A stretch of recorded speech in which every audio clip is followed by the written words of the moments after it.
Starting stream. Yeah, go please.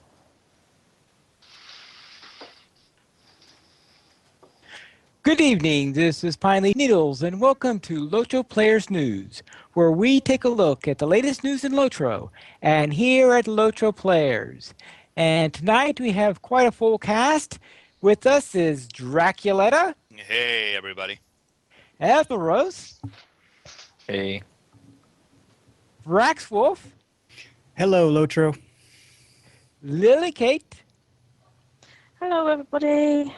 and Dang, Hey, everybody. the Mysterious Mystery, Hey there. Sithrith, Hello. and we also have with us several guests, Leonor, Hello, minions. Whiteberry, Hey, hey. Roger of Moderate Peril, Hello. and Sprydra. Hello.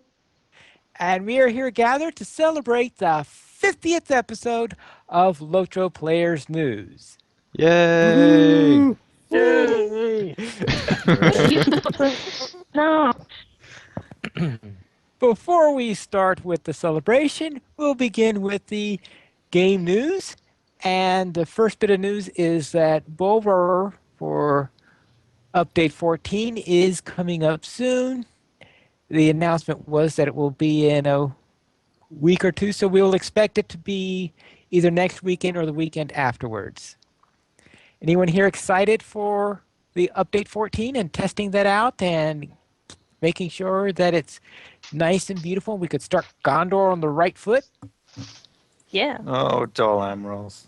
Did Pineleaf just jinx Update 14 just now? I'm pretty I think sure he just that he maybe- just risked Update 14's integrity by saying that it'll be just amazing and on the right foot. I mean, I don't want to, spook anybody Well, out. he did but... preface that with make sure it's on the right foot. Yes, Okay, I we think we're want still to safe. Test it Okay. thoroughly so that it would be the so that it could be the best update we can make it. All right. Okay. Well, I am excited for Update 14, and I'm actually kind of surprised that it's this early, that they're going to be starting, but at the same time, if they're going to want it out, sometime in July so that they have time for the other two updates later in the year, I think that this is about when they need to be doing it, so. Very well. Yes,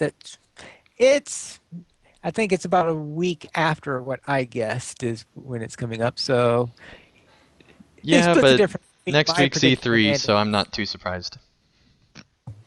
very I well. originally considered maybe holding off on going on Bora to savor my excitement for getting to Gondor finally, but then I thought, no, not doing that.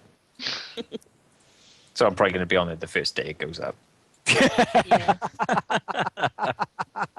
I've been wanting to get into the Paths of Dead for quite a while. Ever since I joined the game in the first place, I was hoping that that area was there, and it wasn't. So I've been looking forward to this for quite a while. And I'm actually considering making a free-to-play account so I can make one character just stay inside of the Paths of the Dead. So we could have Egon busting ghosts all the time inside there. Coming out on the other side of the pass there, finally into Gondor, is probably going to be, for me at least, on par with getting out of Moria and into Lothlorien. Mm-hmm. Yeah. Time to celebrate, you mean? Mm-hmm. I see the sun. Wow. It exists. It exists, yes. The sun is bad, though. Bad sun. Bad. And Okay, what are these Mr. seagulls Vampire. I keep on hearing. Yes. Very well. Anyone else have any other comments on this? They also mentioned Sapiens is going to get an extra life tattoo. I mean, that doesn't appeal to me at all, but maybe somebody out there is excited about that. The Well, extra life people probably. that's only if you. That's only if they break a certain amount of money. That's right, but 100,000, that's I his think, that's yeah. his top goal for $100,000. So I was Oh, no. trying to get him to let the people who donate pick where he gets the tattoo, but he wouldn't go for that. Oh, Yeah, I have a feeling that that's one of the things you don't trust other people to name is where to put a tattoo. but we still haven't seen the green beard yet, have we? Actually, Yeah, we did. We did see Oh, it. okay. I Yep. missed that. Then. Yeah, it was in a video somewhere, a Twitch stream or something. Yeah, it was in one Oh, of the okay. streams. I just noticed on the video it says Rick Sapiens Heaton, but on one side of Sapiens it has the double quotes, and on one side of Sapiens it only has a single quotes. Why That's- did you do that? Why'd you point that out? That's actually a very, very subtle hint of some type of soon quote orientation that Sapiens wanted to deploy, clearly. And I think we should I think spend there's the a- next 7 hours of this podcast trying to decide what it means. I We think don't there's a need- conspiracy to find here. All right, I think it's time to move on, and I that think is so, that Glenn. on Monday, on June 9th, from 7 a.m. to 12 p.m., there will be a hot fix to the launcher, not to the game. So they aren't going to be making any changes to the game itself. They're just updating the launcher for, I don't know what the current bug with the launcher is that requires a hot fix. Perhaps any of you guys know? Nope. I know. No. Well, I know when I log or try to log in using the launcher, sometimes it keeps coming up host not found. Yeah, sometimes the launcher won't even come up at all. It just sort of hangs. So All right. unless that's what they're talking about. Well, perhaps it is. Maybe it is to fix issues such as you're describing. Because they're bloody annoying. Yes, I could well imagine. Now, we also have some developer snippets. Atheros, what are the developer snippets for this week?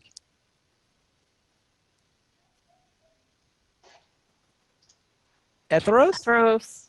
I think your mic is Sorry. Everest is going I- to sleep. 3 guesses. Yeah, I forgot to unmute myself again.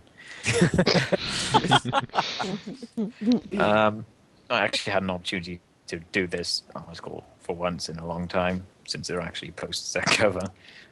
Ginger popped back into the forums after a fairly long absence to talk to the champions and runekeepers and on the hunters too about certain changes that might be coming with update 14 and onwards.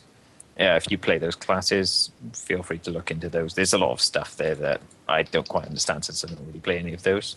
But if you're interested, take a look.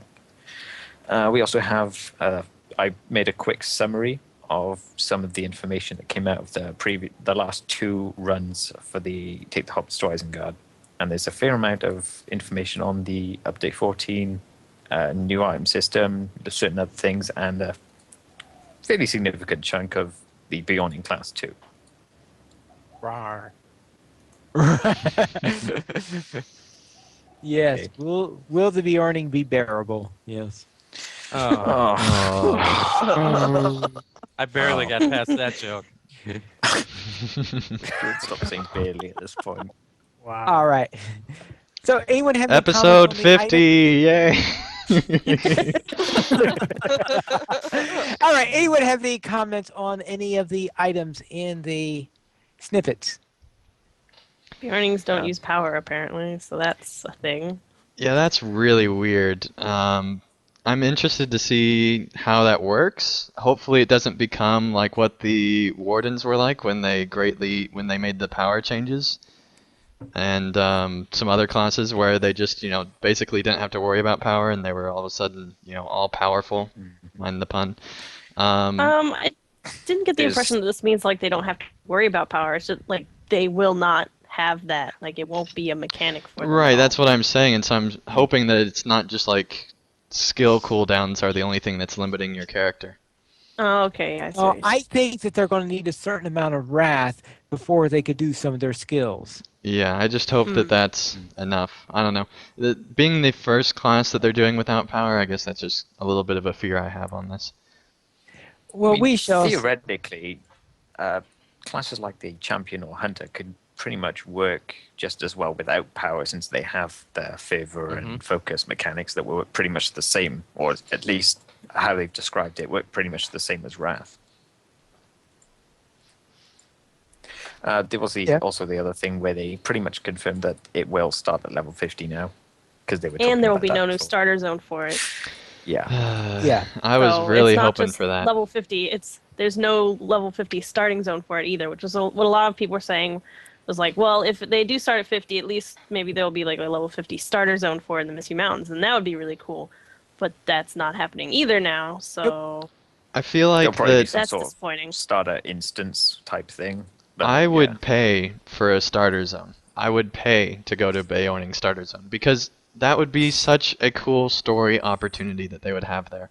And maybe that there's some, story rights that they're just not allowed to use or something like that, but still, that would just be amazing, I think.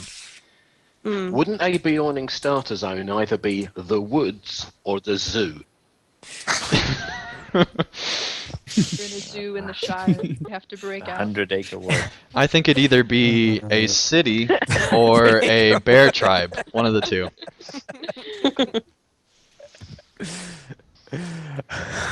It also balloon.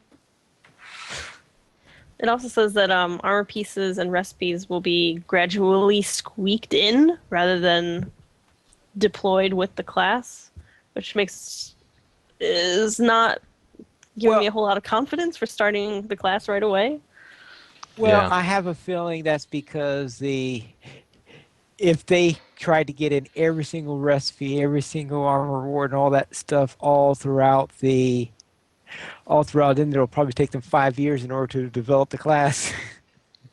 It could be that, or it could be that the class actually just isn't going to be using a lot of gear. Well, there's another possibility. It is supposed to be a light armor class, so that already helps it out in that regard a lot. So yeah, it'll be interesting. I'm not sure if this is exactly how they meant it, but how I think it might be intended is that they're going to be putting these things in before the class is actually released. So they'll be there, like, how they sort of preload data into the client. They might do that sort of thing. Yeah, I'd be okay with it if it was like that. But if it's like they release the class and then they gradually add the class-related stuff later, that'd be a problem, I think. Yeah. There was also some bits of info about the new item system they've been talking about, slotted gear. It seems to be actually quite a lot smaller than we originally thought. Pretty much what it amounts to is swapping out certain bits of stats on your armor and things like that with stats that you actually want, which is not that much really. They've kind of said that they want this to be like another avenue of trading, so you can pick them up and you can trade them with other people. Of course, there's the downside that they won't be able to go in your barter wallet, so that's more inventory space they'll be taking up. But there you go. There's always a glad there plus won't and be minus. another. Yeah, I'm just glad it's not grindy as heck as a certain other system might be. Yes. What surprised me in this was that, well, I guess surprise isn't the right thing, but it's interesting that the Dead Marshes will mostly be the Epic Book and mostly session play, and any region will be really small. And why is that a surprise to you? Because it sounds like that would be the only way they can do it, because it's way out of the way. I see that, but they've never done an entire session play book before, I don't think.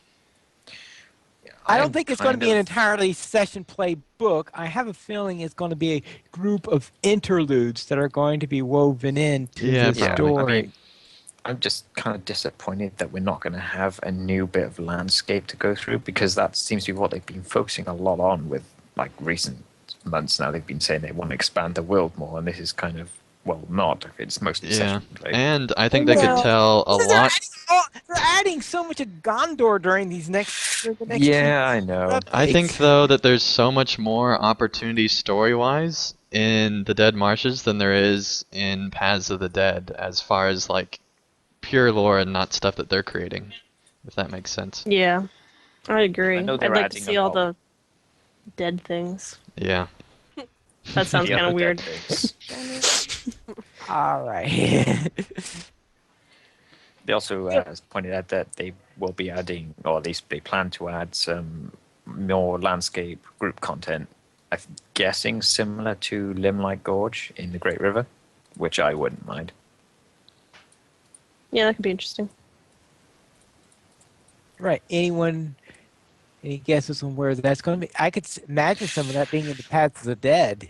I imagine that is where it's probably going to be. Yeah, the only problem with that is the Paths of the Dead is the beginning of the new area, so that's more likely to be. Well, it is the That's- Paths of the Dead. They could have the solo know. path and the group path.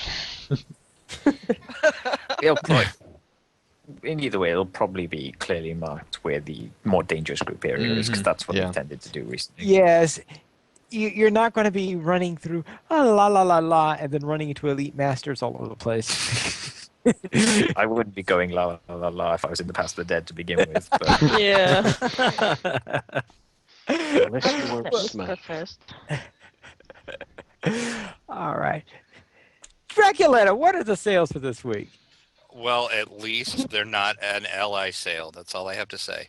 oh, But yeah, I went there. The free sample of the week is a 5% attack damage for 90 minutes. You get one of those per account. As usual, use coupon code ATDM8. ATDM8. And the sales are 20% off stat tomes, regeneration food, run speed boost, and +5 attack damage. So in other words, it's everything you get out of Hobbit presents on a daily basis. I can only assume the you really ATDM stands for a total damn mess. Yeah. Do you really? And it's I the think- eighth one. Drac, Yo, yes. how often do you get stat tomes out of Hobbit presents? Okay, other than the stat tomes. I really still rare. get I've got them 2 stacks more out of Hobbit. than you would think, Huh? yeah. But I do get them occasionally. But Oh, okay. everything else in this, Especially the regeneration food. I have gotten at least 4 times this week out of Hobbit presents. Yeah, all right. Yeah, Daleman's crams are pretty common. Yes, run speed boost, I think I've seen at least 4 times. I can't remember the last time I've seen an attack damage. I guess it could have been this week. Yeah, So, I yeah, get they're that a pretty lot. common. All right, we'll head into the LOTRO players news. And the first thing is that LOTRO players celebrates their first anniversary. Congratulations! Yay! Yay. Oh, the excitement pours forth. Oh, and he was trying that. Rein it in there. No, he was trying. It's as excited as he gets, folks. That's it right there. Yeah, that's it. Yeah. I don't know whether that's because he never gets excited or it's because at this time of night it's impossible to get more excited than that. I know we have Lily Kate, though, who's even later for her. She seems to be spry. I'm not sure. I'm pulling asleep. See, suddenly I picture Lily Kate as like umpteen dozen years old because I usually refer to old people as spry. Oh, 10 doesn't. No, that's not old. All right, Andang, do you have a history lesson for us? Well, only if you ask, Fine Leaf. So basically, LOTRO players, as many of you know, hopefully, started out after a lot of the writers for CSTM found out that they were going to be ending the site as we knew it. And that was one of the longest emails I've ever read in my life. And it was also one of the saddest emails I've ever read in my life. And it was also on an immensely long car ride to somewhere. And so, being stuck in a car that long, I came up with LOTRO players during that ride at some point, and decided that I definitely had to do it. I had the time because it was summer time right through then, and right before, I guess, my second year of college. So that was It was You decided definitely to an give it the obvious college decision, I flag. think, to make the site. Everyone And finally I started talking with Brannick, and we decided, yeah, this is definitely something we want to do because Brannick actually had been wanting to create basically a LOTRO players site for the Academy for a long time. And so we teamed up together, and obviously that brought in Pineleaf and Mystery, and Atheros was part of Fellowship of the Creeps, and so is Frydress. So we started out with those 6 people, and have grown to include over 25 writers on our site. And we only started out with 2 podcasts, LOTRO Academy and Fellowship of the Creeps. And by the end of the first month, we decided to start LOTRO Players News, which is the show that we're celebrating right now. And eventually we made it to where now we have had 10 podcasts on LOTRO Players, which is just crazy. I think that the coolest thing out of all of these stats, though, is that 250,000 people, individual people, have visited LOTRO Players over the last year. That's Wow. amazing. Thank you to every single one of you. Without you guys, we would not be able to put out the amount of content we put out, and would not have been able to do things like the Fellowship Walk, where we raised $6,000. And thank you so much, Mist and Lillicate, for all the time that you guys went into that. Just absolutely amazing. And thanks to Turbine for making Lotro so that we can actually create fan sites like this and interact with fans in the way we do. And thank you to Golden Star for the many hours of support that you've helped on our site and the Fellowship Walk. Thank you to everyone who's donated to LOTRO Players to help our site continue to provide free content in spite of the podcast and website hosting costs. And thank you everyone in our chat room. Thank you everyone on this call for all the laughs and good times over the last year. And hopefully there will be many more to come. Here, All right. here. You're welcome. Here, yeah. You're welcome. Brax. Polite thing to say. Leave it to Braxwolf. You're welcome. Yes. Just doing my job. Yes. All right. Very well. Thank you very much. And Cithris, what is the outfit for this week? Well, how am I supposed to follow up Ending's whole big thank you thing? Okay. Well, yeah. Maybe you should put it in a different order. Just like right. being So made to I've go got a after Pine Hobbit Leaf. outfit. Thanks to all the hobbits. An awesome Like Hobbit outfits. outfit. I love this Um, Hobbit outfit. Oh, thank you. So yeah, it's a Hobbit outfit. I was kind of trying to figure out a good Hobbit outfit, and I realized that there's not a whole lot of good heavy armor Hobbit outfits. So I ended up making this one. It's based on the Protector of the Shire title, which I think is Goblin Slayer in the Shire, I believe. And sounds logical. yeah, so lots of green and gold in this outfit because those are Hobbit colors, basically. And yeah, so this outfit is based on protecting the Shire from mean, nasty things while also showing your true Hobbity colors. Yeah, this is a Very fantastic well. one. I think this is honestly my favorite one so far. Thanks. Yeah, I'm gonna put on my guardian, I think. If yes, and in fact, it includes one. The Hellberg is, of course, my usual outfit for my characters. Oh, there you go. If you've ever It is a seen very me nice running one. around, you will see that I am wearing it on all my characters, just about. All right, ending. Lotro video highlights. We decided to go back to the Siege of Mirkwood, it looks like. Yes, Fineleaf. This is one of my favorite trailers. It's not quite as good as the whole I Was a King Once Mirkwood trailer, but it's right up there because it's just a great trailer. They did a great job with it.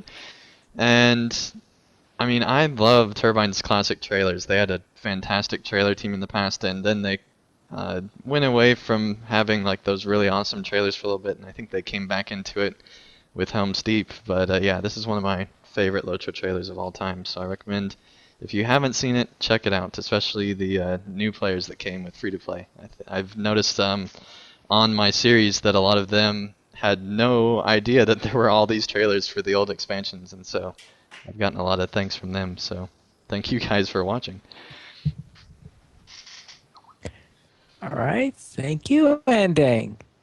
And now, Lily Kate, what's the schedule for Weatherstock next week? Yes, I've been asked just to announce the basic skeleton schedule of Weatherstock, which is next on the 1st of June. All-time server time, that's EDT. So, we begin at the Forsaken Inn, 12 PM, that's lunchtime.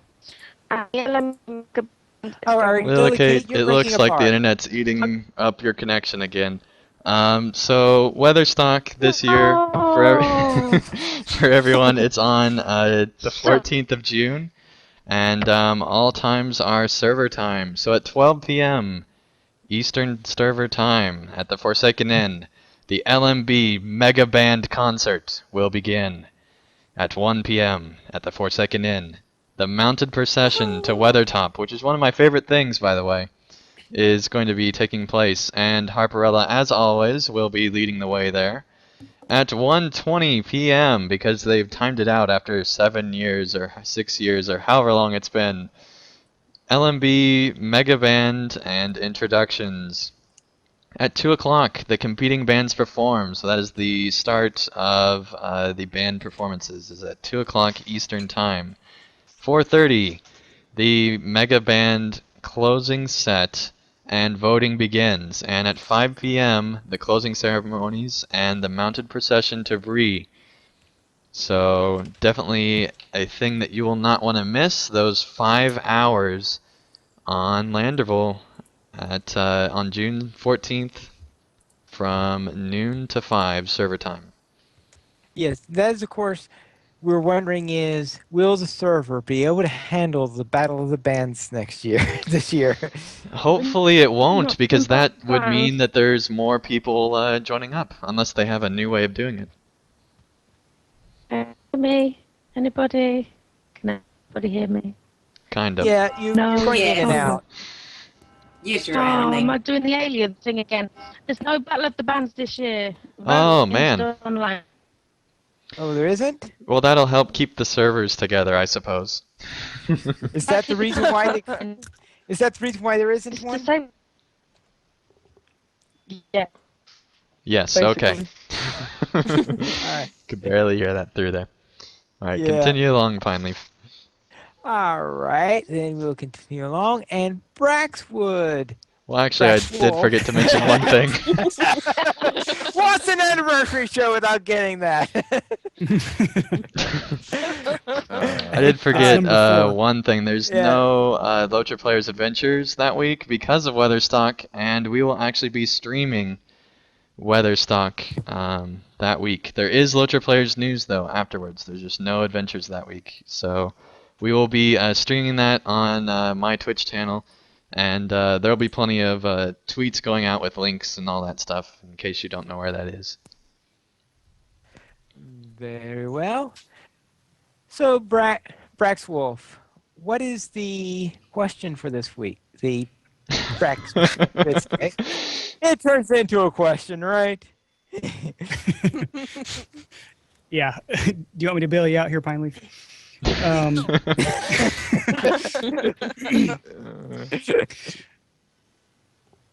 I saw a post come through this week. I don't exactly know when it was posted, but I saw it on Twitter for the first time today, called Why a Multiplayer is Missing from Modern MMOs, and it was on mmorpg.com, written by Mark Kern. And a very interesting little piece talking about the changing of the times and how that may or may not be good for MMOs as a genre. In fact, I was so interested in kind of his chain of logic that I made a little flow chart. And I hope there's a way to get this in the show notes because I had a lot of fun making it.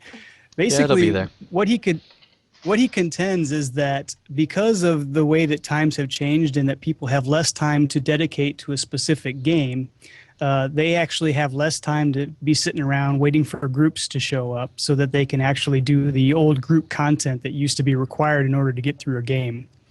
So what the game companies have done to kind of make their game more appealing for folks that want to solo through is make the classes themselves more soloable. That is, to make them more homogeneous, to make them all somewhat self-sustaining. The old DPS classes can do some healing. The old healing classes can do some lock picking and things like that. So in doing so, there's actually less differentiation between the classes, and it makes your character feel less special. That's what he's contending. When people's characters feel less special to them, they get less attached to their characters and therefore are more likely to actually leave the game for the next shiny new MMO that comes along. And we know that a lot of these are cranking out every week. The other thing that making the classes more homogeneous does is it makes it so you don't have to interact with others socially as much as you used to in the old days of MMOs that required this group content to be completed, which leads to smaller groups, guilds, and kinships. Some of the kinships, we've seen this in LOTRO, in fact, they don't even have, I don't think they even have a numbers requirement on kinships anymore, do they? I think No, they just they got don't. rid of that. Nope. So you can have a kinship with just you, and there goes your group. And without any social attachment in the game, you're also more likely to leave because you don't have that group to go back to, that community that's been built up within the game that you may log in just to interact with. So basically what he's contending is this is actually contributing to people hopping between MMOs, and it's kind of just a vicious cycle then. And I guess I don't know exactly where to... I guess the reason he said this is bad is because it takes such a long time and so much money to develop an MMO. You can't really have somebody burn through all the content in a month or two and leave because they really need people to continue to either subscribe or come in and spend money in the cash shops in order to make the money back that they spent on development, to recoup their losses or their expenses, basically. So I guess I go back to, I don't know if this is good or bad, because I definitely fall into the less time to play category, and I really kind of appreciate the fact that I can do some of the content without sitting around and waiting for a large group. But on the other hand, I want the genre to succeed and thrive, so I want them to be able to make money at the same time. So I just thought this was an interesting kind of the way he lays out the changing landscape of MMOs, and something to think about as you're going through this and either dedicated to playing one or if you're one of these people that now hops between them more often. The problem I'm having with his chain of logic is his belief that making classes more soloable involves making them more homogeneous. And just like using LOTRO as an example, and even though I've played other more modern MMOs too, is that I find they don't really think that is the case. I mean, you look at how minstrels, for example, used to be. Back in the day, they pretty much were just healers. They couldn't really do much of anything else. Like, they had the yellow line that didn't really work well. The red line was barely good enough to solo with without wanting to pull your hair out. It's just that the class minstrel was defined by its role as a healer. And that's kind of changed recently since Isengard more than anything else, where they're kind of defined by the way they play rather than their role. And that's changed for a lot of the classes in LOTRO, I think, too. Because we can see that Turbine's kind of gone the route of making a base class, especially with Helm's Deep, that sort of functions fine on its own. And then you have 3 separate routes you can go that enhance different areas of that class. So again, for the Minstrel, you have red, which enhances its damage, yellow for buffing, or blue for the healing.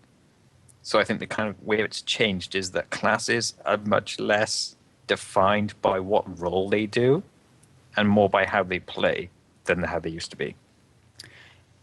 Now, I got the impression with LOTRO that the whole reason for the skill trees was to make sure that the classes didn't merge and converge and become very homogeneous. That was what I presumed it was. I think it's just kind of like some people believe that, say, a champion being able to tank makes them like a guardian.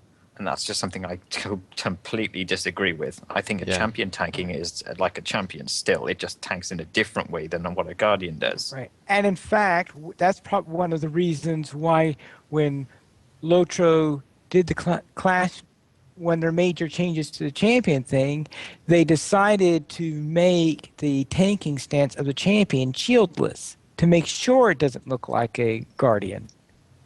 Exactly. So that's kind of the problem I have. And even playing, say, Rift or the Old Republic, even there, I don't really notice the classes being homogenous because they all have their distinct playstyles. For example, the Imperial Agent I played has a healing build, but then so does, I think, the Sage or something like that, one of the Jedi ones. And they don't play the same to me, even though they're both healers. I don't think that makes them homogeneous, just they have the capacity to play the same role in a group setting. There is no denying, though, that LOTRO has made a lot of the sections of the game more soloable. Oh, yes, definitely. I just don't think that's made them more homogeneous or less special necessarily. Can I just jump in here? I agreed with a lot of what was said in this article, but I balked at the comment about your character feels less special as a result of this. I think that's quite subjective, and I don't feel that's the case at all. And this article's another classic example of 2020 hindsight. Although it's got some good points to make, it would have been nice if it also came up with some potential ideas of how we could fix this, if it indeed does need fixing, because we can all sort of look back and document the clear changes that have happened in MMO mechanics over the last 5 years, and it very much is a question of the genie's out of the bottle now. I don't really see how you can easily try and put things back to how they were, and whether the actual wider player base would actually accept that. And honestly, just seeing how things have gone, I don't think that's where it's going to go, or if it's where people want it to go. Because the reason things have changed this way is because of how much time people have. So I don't think it's actually ever going to go back to the way it was at this point. Indeed, I mean, there's a popular sort of myth where lots of people pay lip service to, isn't it a shame that MMOs aren't as hardcore as they used to be? And occasionally you'll get a product that says, yay, here you go, here's a hardcore MMO. Look at Wizardry Online. And it was last seen face up in a ditch, I believe, because no one was playing it. Personally, I think that if it was less soloable, I probably wouldn't be playing either. So you're losing income in that way, right? I mean, the folks that do come in to do solo or duos wouldn't be playing at all because they wouldn't have time to do it. I feel like there's also... No, Karen. Sorry. I feel like there's also this problem where people like always associate hardcore meaning like lots of time spent in a group. But like you can't, like, it's possible to make hardcore soloable content that doesn't take a lot of time, but it's difficult to like master and complete. Indeed. The other thing I would kind of want to mention is that the way he says multiplayer is missing now from modern MMOs, I don't even think that is necessarily the case. I think what's kind of changed is that there is much less focus on formal grouping, especially in the area of leveling or progression than there used to be. These days, especially in LOTRO, you barely ever group at all before you get to level cap. A lot of the content is just scaling from there now.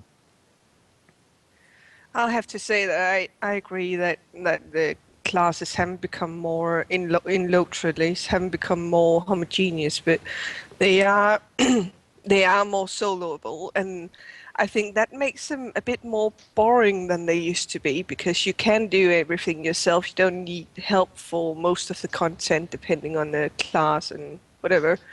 But it does make it a bit more boring than it was before, in my opinion. But I don't think playing a minstrel is the same as playing a runekeeper, for example.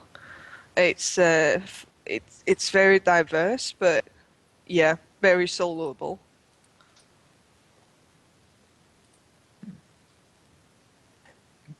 Very well. Anyone else have any comments on this?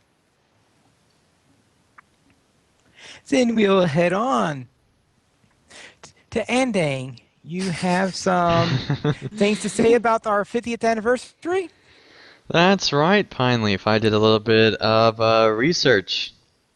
And apparently that's a bad thing.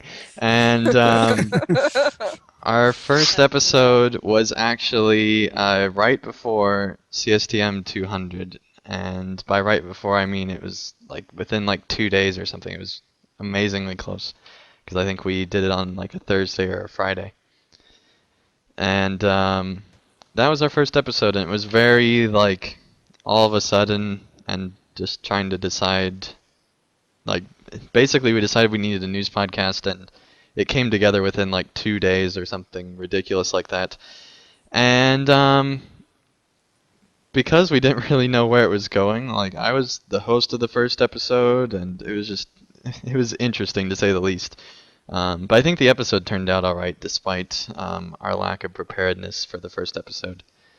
And then by our 20th episode, we had our first episode with intro music by Acacia, the wonderful intro music. And yeah, that was fantastic. I can't thank her enough for doing that. That was just amazing. And the first four hosts at the start were Pineleaf, myself, Mist, and Athelros. And Pineleaf is apparently the only host to appear on every episode. That's not my note, but I'm pretty sure it's true. Lillicate joined at episode 2, so basically she's been with us the whole time. Brax joined at episode 8, and Drac joined as a host on episode 13. And then a lot later, Sithrith joined us on episode 47. And yeah, so it's just amazing how we've just kind of continued to grow. And yeah, it's pretty impressive. And over that time, we've had 14 guests. We've had Shipwreck from LOTRO Beneath Your Feet. We had Sprydra, who's on again tonight. We had Brannick, Ivan, Sig, Leonore, who's on again tonight from MMO Reporter. We had Roger from Contains Moderate Peril, who is also on again tonight. We had Comstrike, who was our Fellowship Walk winning bid, and it took a while to get him on, but thankfully we did. And we also had Sip from Massively. We had Whiteberry, who is on again tonight. We had Acacia. We had Harper, we had Radford from Quest Gaming Network, and we had Pash from Unexpected Vidcast. Yay! And most of those guests were either at the first couple episodes or the recent ones, so we've had a lot on recently. We might take a break from guests for a while just to have a breather. Alright, so now on to the main part of what I'm wanting to do tonight on episode 50, which is listing our favorite moment. That should be singular, but I guess it's to talk about in the notes, but it's talking about all the moments. But anyway, what is your favorite moment of LOTRO Players News, not including poems, because I think we all have a favorite poem that would just trump everything. But not including that, what's your favorite moment? So let's actually go around the horn here, and let's start with Mist. Assuming she's alive. Really? Yes, Oh, really. yes. Really? Because I'm usually sort of forgotten. My favorite moment would be all of it. Honestly, I can't pick a favorite moment, not off the top of my head like this. I enjoy getting on and I enjoy chatting each and every time I do. So yeah, my favorite moment when we pick on you for going to lunch. There you go. I had a feeling. That would be it. Till I think All of right. something else. You're not going to think of anything else. That's definitely your favorite moment. Give up the axe, Mist. Well, it's either that or Ethelrose, picking on him. One of those two, just has to be. Okay, speaking of Athelros, what's your favorite moment? Thanks, Mist. You're most welcome. Yeah. Sabretooth's gonna get it. My saber tooth is keeping me alive in Cardoom as we speak. So nothing wrong with the good old saber tooth. Okay. For me, I actually think my favorite moments are actually some of the stuff that we don't actually broadcast live. So sort of the pre-show and then the after-show discussions we can have, because some of them can actually last quite a while. I think we've talked for like over an hour after the show's ended before, more than once. And it's just like some of the stuff we talk about, obviously it's just fun or laughing about, and then there's actually some serious discussions we've had too. The bloopers have sort of illustrated some of those a bit recently, but even before that, just some of those discussions we've had have been great, just talking to people about LOTRO in general. Yeah, and I'm the guy that has to edit the bloopers, and I'll tell you that recently, since we started doing those, it's been well over an hour of chat after the show every single week, and that's why we started. One of the reasons we started doing the bloopers was just so that we can share some of the best moments of that as well. But otherwise, it would be really boring if we just include that extra hour of just us talking, I think. But yeah, there's definitely some amazing moments that happened during that. Let's see, Pine Leaf. What's your favorite moment? My favorite moment, that would be, there was one episode where we were doing our question of the week, and Ethel Rose was going around this, blithely going around, telling me to say something, and he's of course expecting me to give about a 3-second answer that said nothing, and I wound up giving this big, long, detailed answer. And Ethros is going, oh well. Yeah, He was and thinking, if I remember right, Atheros even like downplayed it, like, "All right, Pine Leaf, Mister doesn't answer very long answers." You're right. And then you He give said, like the longest answer you've ever given on LOTRO Players News. And then he Showed me apologized. up. Yeah, he had to apologize after that. Sheesh. Ain't doing that again. Yes, you will.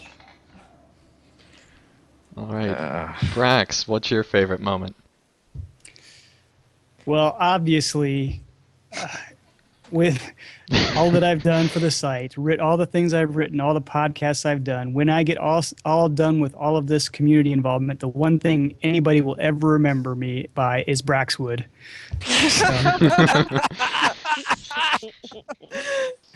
So I would say probably the third one was probably my favorite, because by that time it was like, no, it was the second one, because it was 2 weeks in a row. It was, First yeah. and second one. And the second one, I just said, okay, I could see the first one, but really, the second one? but to be, that was my favorite. I was re-listening to that, and these will be at the end of the show. But I was re-listening to that, and you at the beginning of the episode even like spelled out your name for Pine Leaf, and at the end of that episode, he does it for a second time. So that was my favorite single moment. I would say my favorite personal overall moment was being able to podcast and converse with all of these excellent folks. And I'm not just saying that because you're on the call, but I'm talking about people that I've listened to for years. I've gotten to podcast with Leonore and Roger and Chris and from MMO Reporter and Sip, and it's just been a laundry list of everybody who's done podcasts for LOTRO, just about, that I've been able to talk to. These folks that I would listen to for 2 or 3 years on my commute in my car, and just listen to what they had to say and internalize it. And now all of a sudden I'm actually able to interact with those folks. And it's been cool to have that, and it's been cool to have the exposure with the community, because now I've got other people coming to me and asking me questions like I did of them when I first started. So it's been a really fun kind of progression. All right, yeah, I completely agree. It's been amazing the number of doors that this LOTRO Players and LOTRO Players News has unlocked. It's just been definitely a fantastic journey, and I'm looking forward to the next year. Let's see here, Drac. What's your favorite moment? My favorite moment, I think, would have to be when we announced that Pineleaf finally got his Twitter. That's mine as well. That because I actually the past couple months I've been going back listening to the old episodes trying to find something, and that just for some reason to me it was just so funny, and the way we did it and the way we did the breaking news post, and it was just hilarious. Yeah, I think if we didn't do the breaking news post, that would have detracted from it a lot, but that just threw it over the top, I think. And I do want to take just a second and kind of echo what Brax said too, that just me getting on this show has led into a lot of things. I'm co-hosting on LOTRO Academy now. Just a couple of weeks ago, Roger had me on Contains Modern Apparel. So it's just amazing what just one little podcast will do, and it's just great seeing a great group of people. Just remember us little people as you're climbing that ladder of success, okay? Okay, just you missed, I will. Thanks. Yeah, since Drac took mine, I'm gonna have to go with when Chris sent in his recording of when Int Play was finally announced, and we had him basically like beating me up.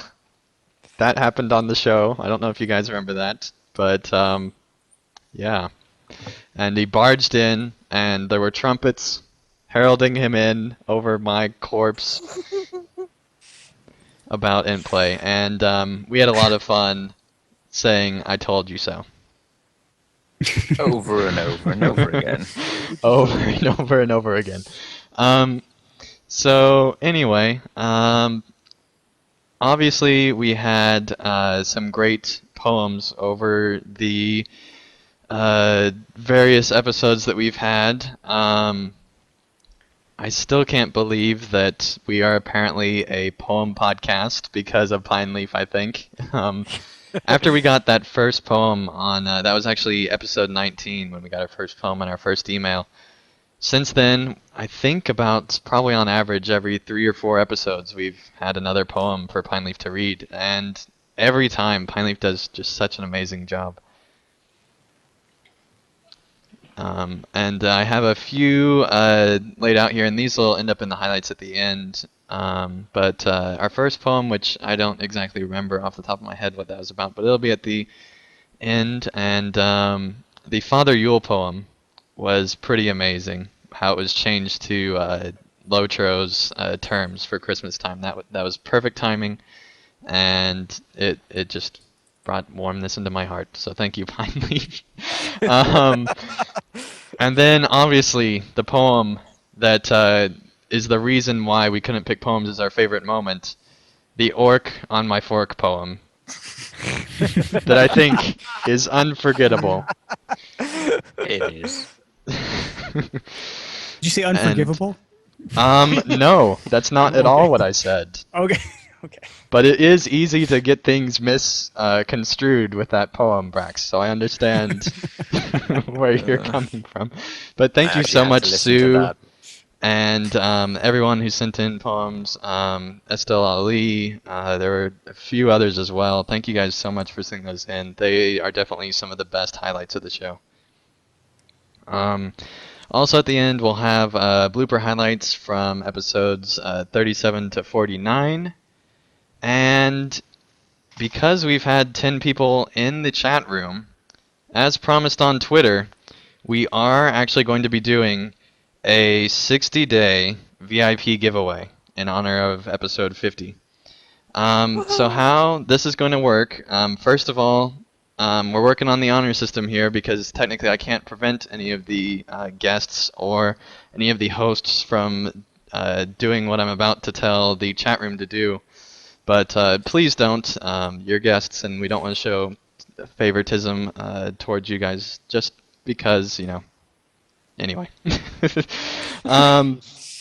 This is for the fans in the chat room. So what we're going to do, everyone go ahead and open up mylotro.com is what it is, right? Where you enter in codes? Or what's the... myaccount.turbine.com? Turbine.com. Yes. myaccount.turbine.com. And get ready for the code that will be appearing in the chat in just a second here. And let me go ahead and type this in. But while I'm doing that, Pineleaf, if you want to go on to donations. I think All right. Pineleaf should read the code, and then people have to type it in. That would be cruel. That would be a little too cruel, I think, especially with our feed stability. So I think we'll keep it in the chat. Type it in first. Perhaps even sing it. Could sing it. Oh, I don't think you want to hear me sing it. Ask Sue to put it in a poem. Our donations for this week. We have a big thanks to Mr. Helpful for a $10 or more donation to LOTRO players. Yes, the name is Mr. Helpful. And if you wish to help support LOTRO players, simply go to the donations page where you can help support the podcast on LOTRO players and also help support the site. We have $5 and $10 mentions where you can donate and get a mention on one or all of our active podcasts for an episode, depending on the amount. For $5, you get a mention on the podcast of your choice. For $10 or more, you get a mention on all of our active podcasts. We did not receive any reviews this week, but we do have plenty of comments. So we'll begin with Jenny Rose, who left a comment on our one-year anniversary article. Congratulations! Thanks to everyone who helps make this site what it is. You all do a great job. And Linthos, Sisters, could you read Linthos' comment? Sure, she said, or he said, I don't know. They said, yes, there we go. Congratulations on your success. You all really cater to everyone here, and I look forward to enjoying LOTRO Players news for many years to come. Happy birthday! All right. Zinger, let's see. Brax, could you please read Zinger's comment? Awesome pants. It has and will continue to be a blast. All right. Lily, could you read your own? Yeah, we are wonderful. Happy birthday to us. Here's to another year of fantastic, varied, quality content. And that's a / and some hugs. All right. And we also have from Trian a comment on episode 48. Ethros, could you read that? Yeah, he says, regarding the third of the three regions with update 14, I think it's going to be Morthond. Dol Amroth is inside Belfast, the southern area, and as such, I think Dol Amroth will be a city map, like Bree, Edris, etc. Morthond is also already partially in the game. Check out some of the early Volume 3 session plays to see the area around the Stone of Eric. Also, the Oathbreakers that you referred to, that we have already met in Volume 3, headed south from Enedwaith in one of the Book 10 interludes. The one with Saradan and Radanu, and they may end up being the Oathbreakers that stay in the Past of the Dead, having arrived in the past too late to follow Aragorn. Which is an interesting thought, actually. I didn't think about that. I had forgotten about that interlude. They did. Yeah. They did do that. Mm. I think that if that is the story, then I'm much more okay with it. Very well. And Kaylee Starshine left a comment on episode 49. And Trek, could you read that? That was her sigh, by the way. Oh, I didn't know if that was your sigh or her sigh. I was hoping to win a few converts to the LI system from the cast. Smiley face. Wonderful show, everyone, and thank you for the kind words about my guide. Whether you like the LI system or not, I do not think anyone would disagree that there is an incredible degree of inexclusivity to it. From delving deeply within it to create the best possible items suited to the needs of each individual, to eschewing the system altogether, and every point in between those two extremes. The LI system offers choice and options, all of which are valid. In fact, it parallels the old skilled trait system almost precisely in that way. Yep, I went there. Smiley face. Yeah, smiley face. From having the option to utilize or not each and every skill of your class and the blank slate of the trait template, which you could choose to fill however you wished with however you wish, with next to no limitations whatsoever. We have gone to basically choosing one part in 3 for our class. In the case of scouts, for instance, we can be a sneaky scout specializing in critical hits and sneaking about, gambling scout good at evading attacks and self-healing, or a mischievous scout playing tricks on our foes and providing small boons to those in our fellowship. The reason I bring this up again is because of how important I feel it is that the overlords return to the systems that are most inclusive rather than exclusive for the health and growth of the lands that we all hold dear. This is an extremely critical time for these lands, I feel, and the willingness to attract more playstyles and a wider player base and keep them is going to be the deciding factor on how things play out in the future. Oh, you got the easy one there. Yeah, exactly. Thanks, Finally was a I little like the brilliant, though, sign. giving you the LI one. Yeah, actually is. I'm just glad it wasn't about epic battles. So. So are you Oh, convinced? someone send in. Are you convinced, Drac? Am I what? Convinced by that comment? No, I'm not. Sorry. I'm not Okay. either. I do love. I will say this: the guide was wonderful. I'm pointing people towards that guide if they have questions about the LI. It's a wonderful guide, but the system still sucks. Sorry. That's pretty much my stance. All right, very well. And that is it for our comments. So we'll go into the emails. Unless, Andy, you have some information about the little contest? Yeah, well, somebody got it. But it looks like it's somebody that is not actually, because the way YouTube works, you can be, watching the video and not actually have to be in the chat room, but you can still see the chat. So it looks like somebody did claim the code from that. All right, very well. Now we'll have So our email. congratulations to whoever that was.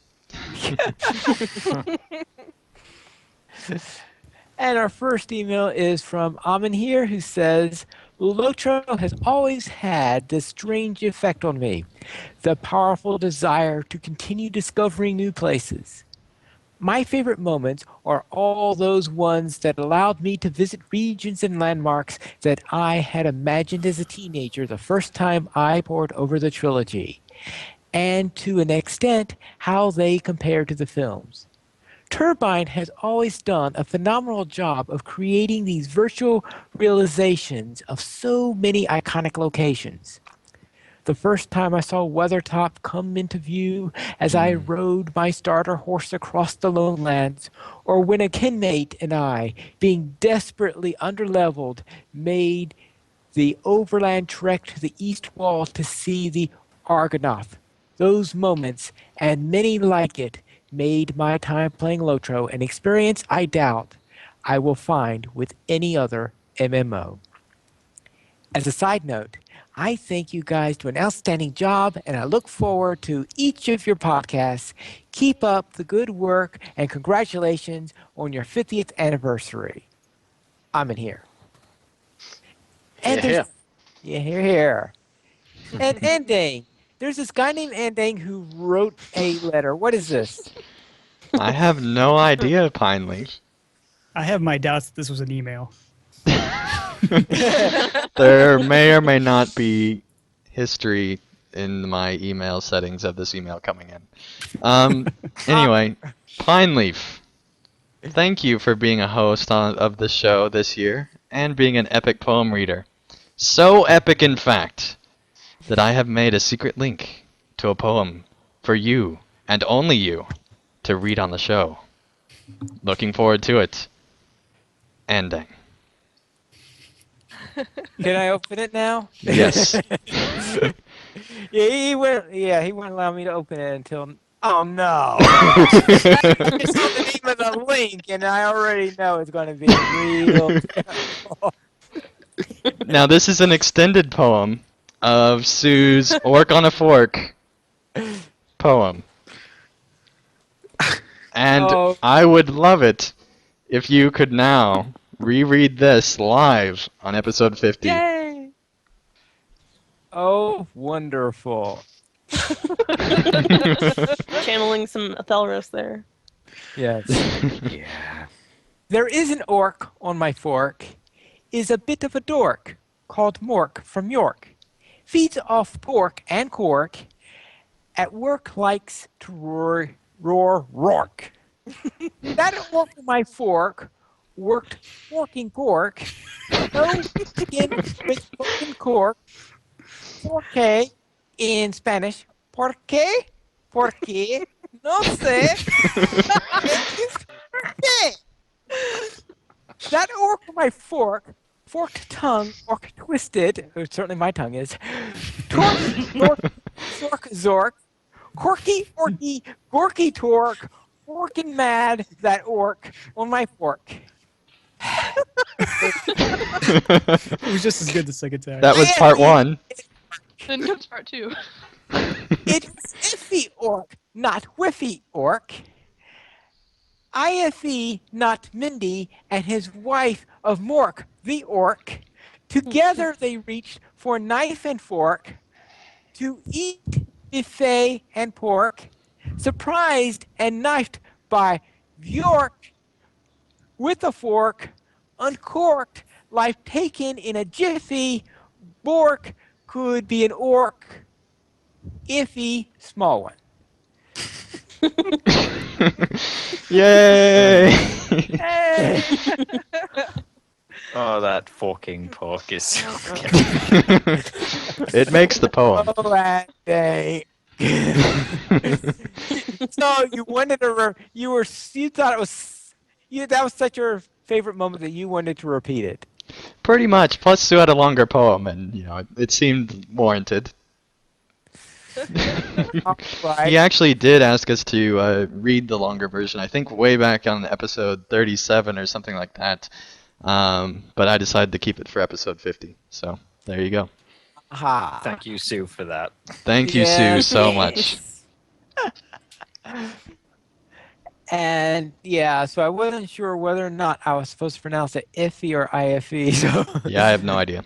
It might have been Ife. I. Yeah, like knife and fork. Oh Ice yeah, and white. ice and fork. Okay, yes, you are correct there. Using that I guess Sithrit logic. Take it. You know what, Pineleaf, you read it wrong, so you might need to read it again just to make it, sure everyone understands Yeah. the full potential of the poem. It was Oh, iffy, and not whiffy orc. I, not Mindy, is the wife of Mork the orc. Together they reached for knife and fork to eat bife and pork. Surprised and knifed by Bjork with a fork, uncorked life taken is a jiffy. Bork could be an orc if he small, right?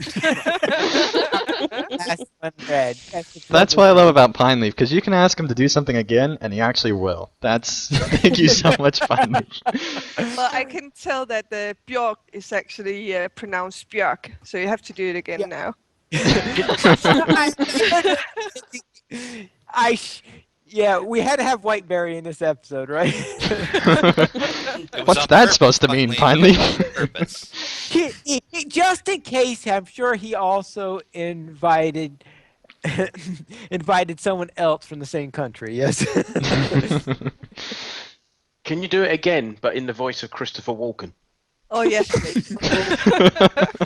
I take William Shatner. Email us at lotroflayers.com@gmail.com, and you can also follow us on Twitter, lotroflayers at lotroflayers, Andang at pvmp_andang, Braxwolf at Braxwolf, Sithrith at Sithrith, Draculetta at Draculetta_72, Etheros at Etheros, Lily Kate at Lily Kate Buggins, Mystery at Mystery XOX, Pineleaf at Pineleaf Needles, Leonor at Leonor, Roger at Moderate Peril, Sprydra at Nothing, and White at... I'm gonna look up the Nothing Twitter account.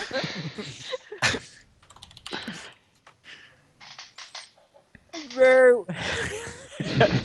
well, and thank you everybody for listening, and thank you all your hosts here, and anyone here would like to have any final closing thoughts to say? Yes, WCS, Weatherstock Concert Series. Tomorrow there's 5 bands playing. Come along to Landreville and have a listen. Very well. Music. Thanks Yeah, for listening for 50 episodes. Yeah, thank you everyone for listening and supporting our show, and thank you all the hosts for being with us. And we actually haven't lost any hosts that have been made permanent hosts on LOTRO Players News, which is just amazing in a podcast. That we know of. Thank you all of our that we know of. I've been meaning to talk to you, Handang. It's the epic battle. Mist is that bad, huh, Drac? Okay. We're all secretly clones. And I'm not that bad, Dang Dang. I'm actually worse. Okay. Oh, okay. You said it, not me. Thank you for all the guests that have come on. Thank you all the devs for interacting with us on Twitter, answering our questions, doing things like that. And yeah, thank you everyone. Anybody else have anything to say? Thanks to Leonor for graffitiing our show notes. Yeah, I'm telling. Pine Leaf, Leonor graffitied our show notes. Well, great to have that. Be careful about that. You gotta make it wash it off. Now, Lillicate, I'd like to remind you the time that I tattled on you, and you made such a big deal about that. But then when you tattle, it's perfectly fine, In fact, apparently. it was in the collection of bloopers that I listened to today. Still haven't forgiven you for that, by the way. Oh, well. Yes, you have. You love me. You know you do. We are now one guest shorter on LOTRO Players News. Yes, very well. You can join us live every Saturday. LOTRO Players Adventures goes live every Saturday at 5 p.m. server time. LOTRO Players News goes live every Saturday at 8:30 p.m. server time, and that is United States Eastern Time. You can join us by going to lotroplayers.com/live, and please be sure to join us on the YouTube chat. Thank you everyone for listening or watching, and that is all for tonight. And until next time, this is Pine Leaf Needles reminding you to skirmish responsibly. Here's to 50 more. Yay! Cheers. Yay, I guess. Yay. Now we party, right? That's right. Time to find that dwarf keg somewhere around here. Hey, there's one in my house. Whee! Good show there. Yeah, thank you all our guests for joining us tonight. That was a lot of fun. Well, thank you guys for being such an integral part of the LOTRO community. And just for your information, it refused to allow me to turn off the session. Oh. All right.